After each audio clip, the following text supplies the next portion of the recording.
What's happening, fam? L.A.R movement still moving. High standards versus low standards. I was thinking of that because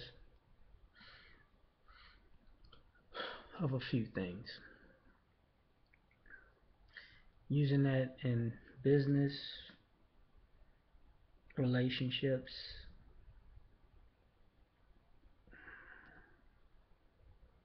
race.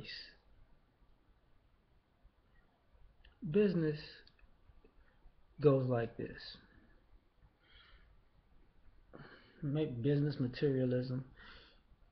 You equate a Mercedes with a high standard. Rolex, high standard. Um,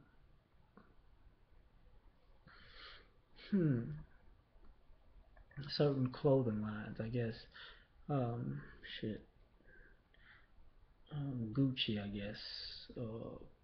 Louis Vuitton, high standard. Armani, you know. Then you equate things with a low standard. You know, Hyundai would be quote unquote low standard or whatever. The thing about that, I can go to the watches and all that other stuff, but I'm not going to do it. But I'm just using that example right there. And I'm saying this because when we have these high standards, we attribute some kind of importance to ourselves if we have certain things, as if to say, I'm a winner because I have these things and I am of this high quality. But having things that are of a high standard brand and being yourself, having a high standard of yourself, are two completely different things.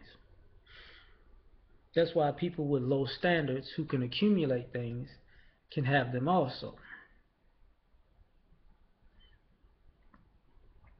And why I said that about business is because we respect certain businesses and we don't respect others, because we'll go in one place and oh, they either have high standards so they don't accept foolishness, or us people believe that this is a high standard society type of business, so we respect them enough to not come at them with foolishness. But everybody gets tested. But the same goes for low standard businesses. We don't feel like we have to respect them because we feel like they're of low standards, low class. So, why do I have to be respectable it, to your business or in your business because, your brand doesn't say that you're on my level? I'm doing you a favor by being here. But ironically, if you in a place where you can't respect it because you feel like you're better than their standard that's in your mind, what the fuck are you doing there? You of that low standard too.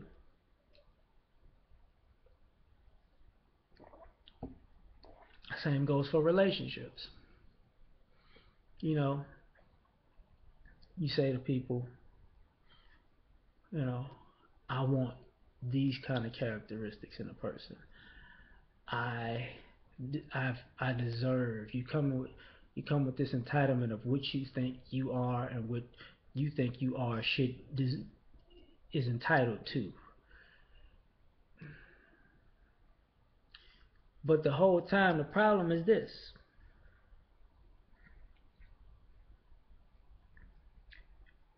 just because you think you on a certain level doesn't necessarily mean that the person that you feel you're entitled to, they think you're on that level or their level. So, because we have a bunch of subjective entitlement, so everybody feels like they're more important.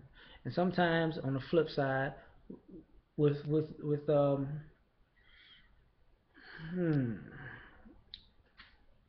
they might feel like with low self-esteem they aren't entitled as much. So that's why you get people that you feel like, man, you could do so much better, but they have low standards, right? Because they have low self-esteem, is what we would say. So you see people who you feel like, oh man, they dating up, and you see people you're like, oh God, you dating down. What is it our our superficial belief of what somebody should have by what they accomplish or what they look like, or is it the fact that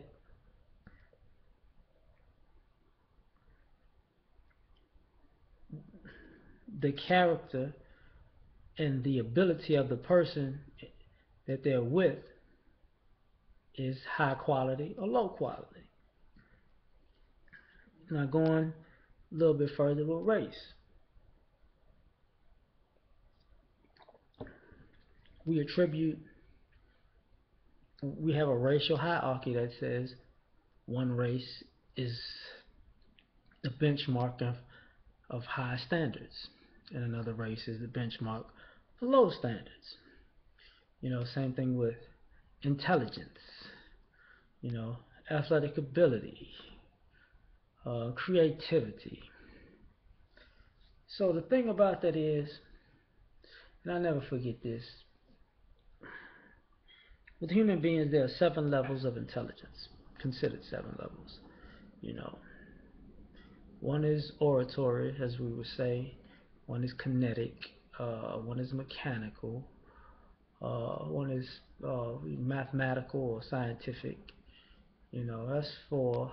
I know I'm missing 3. I can't think of them off the top of my head right now.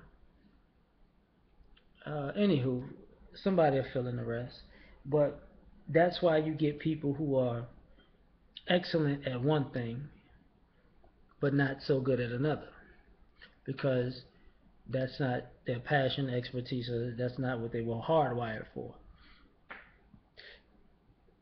Excuse me. Thus, that's why you get certain people who are, but you get certain people who may be excellent in 3, 4 different things. You're like, damn. One is you're creative, yeah, yeah.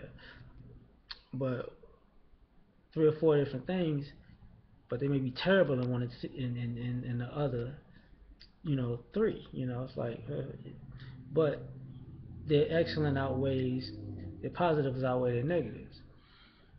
So when we're using these high standards and low versus low standards, a lot of times when we attribute our standards to race, we attribute our standards to our stereotypes of what we feel is what makes us better. Like if I go somewhere and I'm dressed a certain way and I'm in a certain type of environment that has a certain demographic in race and class, they'll, they'll look at me as if, how did I get there? What are you doing here? You know, how did you make it in this room with us? Like, this is this is not how it's supposed to go. Like, you're beneath me. But then the same thing, flip side, you know, I might be somewhere and somebody shows up and does something, and I might feel like, oh, kind of good for your kind. Like, well, what are you doing here? How did you get here? Where did you learn how to be like that? You know, so we live in a society that, to a degree, caters to both high and low standards at the same time. So it's leaving a fluctuating situation of um, a proverbial crapshoot of what will be, which living in the living in right now sometimes works out well. Sometimes it don't. Sometimes you feel like it. Anyway, but that's just my 2 cents on that part right there. I'm gonna leave it at that and just, uh, that's it. That's it.